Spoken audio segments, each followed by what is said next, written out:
Hello everyone. आज हम पढ़ेंगे प्रोटीन के बारे में। यह उच्च अणुभार के नाइट्रोजन युक्त जटिल कार्बनिक यौगिक होते हैं जो सभी जंतु और पादपों के सेल्स में पाए जाते हैं। प्रथम नाम इनका मुल्लर ने रखा था 1839 में। शब्द प्रोटियस शब्द से लिया गया है जिसका अर्थ है फर्स्ट। इसमें कार्बन, हाइड्रोजन, ऑक्सीजन, सल्फर आदि उपस्थित होते हैं।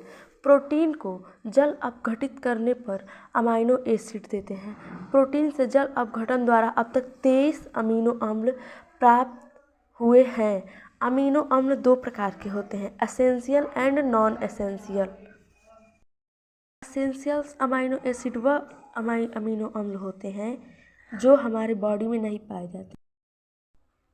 आवश्यक अमीनो अम्ल हमारी बॉडी में नहीं पाए जाते, इनको हमको बाहर से लेना पड़ता है। और नॉन एसेंशियल ये हमारी बॉडी में पाए जाते हैं। ये 10 प्रकार के होते हैं और ये भी 10 प्रकार के होते हैं। इनको बाहर से लेना पड़ता है और ये हमारी बॉडी में पाए जाते हैं। 20 प्रकार के अमीनो अम्ल लगभग सभी प्रोटीन में पाए जाते हैं। ग्लाइसिन सबसे सरल अमीनो अम्ल है जो एक उदासीन अमीनो अम्ल है। अमीनो अम्ल 3 प्रकार के होते हैं, उदासीन, अम्लीय, क्षारीय। उदासीन का एग्जाम्पल है ग्लाइसिन और अम्लीय का एस्पार्टिक अम्ल, क्षारीय का लाइसिन। अमीनो अम्ल ठोस अवस्था में दो आवेशित आयन के रूप में उपस्थित होते हैं, ड्वेटर आयन कहते हैं। जैसे दो आवेशित का मतलब ये है कि ये प्लस और माइनस, धनायन और ऋणायन दोनों अवस्थाओं में मौजूद रहते हैं, जिसे ड्वेटर आयन कहते हैं। प्रबल अम्लीय विलयनों में अमीनो एसिड मुख्यतः धनायनिक रूप में उपस्थित होते हैं और प्रबल क्षारीय विलयन में ऋणायनिक रूप में उपस्थित होते हैं। समविभव बिंदु, समविभव बिंदु किसे कहते हैं? जिस पीएच पर अमीनो एसिड पर धनायन और ऋणायन की संख्या समान होती है उसे समविभव कहते हैं। प्रोटीन का विकृतीकरण या डीनेचुरेशन ऑफ प्रोटीन। प्रोटीन को जलीय विलयन में गर्म करने पर तथा प्रबल क्षार या लवण डालने पर अवक्षेपित हो जाते हैं। अवक्षेपित का मतलब क्या है? इसका विकृतीकरण हो जाता है। और ये विकृतीकरण में प्रोटीन की शरीर क्रियात्मकता नष्ट हो जाती है।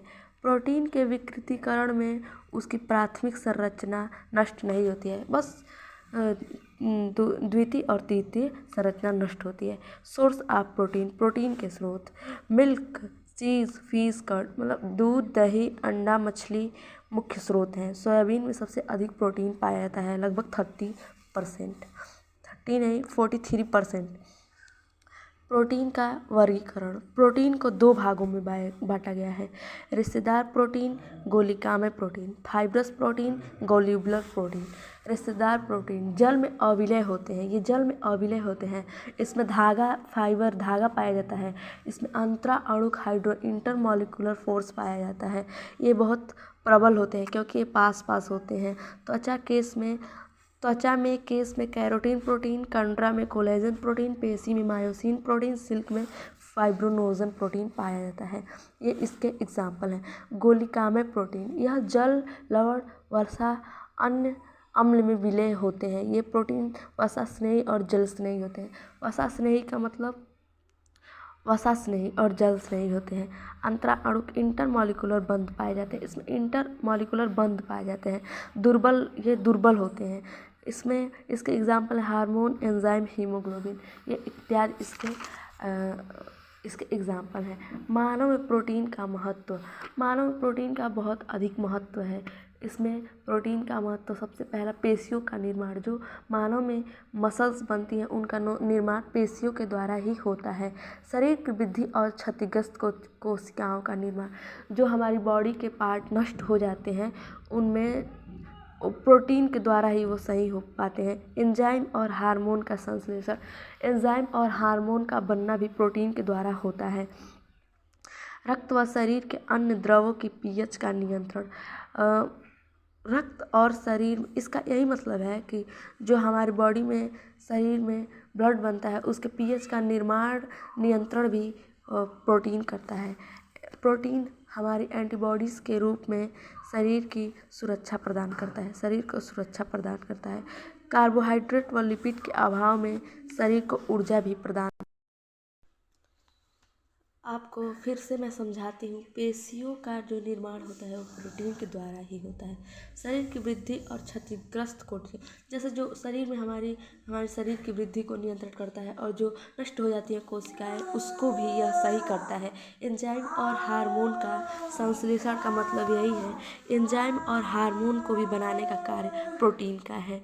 एंटीबॉडीज़ के रूप में शरीर की सुरक्षा, यह एंटीबॉडीज़ मतलब यह कीटाणुओं को, जो हमारी बॉडी में कीटाणु या बैक्टीरिया आते हैं उनको यह मारने का काम करता है। प्रतिरक्षा तंत्र के रूप में, एंटीबॉडीज़ के रूप में शरीर की सुरक्षा करता है।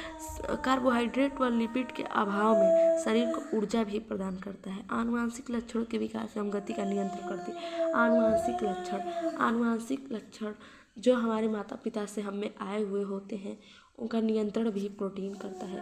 अब देखते हैं प्रोटीन का संरचना, स्ट्रक्चर ऑफ प्रोटीन। प्रोटीन के चार प्रकार के होते हैं। प्रोटीन की संरचना 4 प्रकार की होती है। प्राइमरी प्रोटीन, द्वितीयक प्रोटीन, तृतीयक प्रोटीन, चतुर्थ प्रोटीन। प्राथमिक प्रोटीन मुख्यतः पेप्टाइड सिंपल प्रोटीन है। यह पेप्टाइड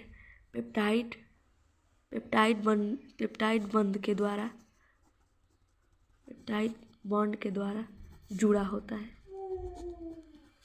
यह एक सिंपल संरचना है। द्वितीयक प्रोटीन में हाइड्रोजन बॉन्ड और पेप्टाइड बॉन्ड दोनों पाए जाते हैं। तृतीयक प्रोटीन में डाइसल्फाइड बॉन्ड और हाइड्रोजन बॉन्ड और पेप्टाइड बॉन्ड पाए जाते हैं।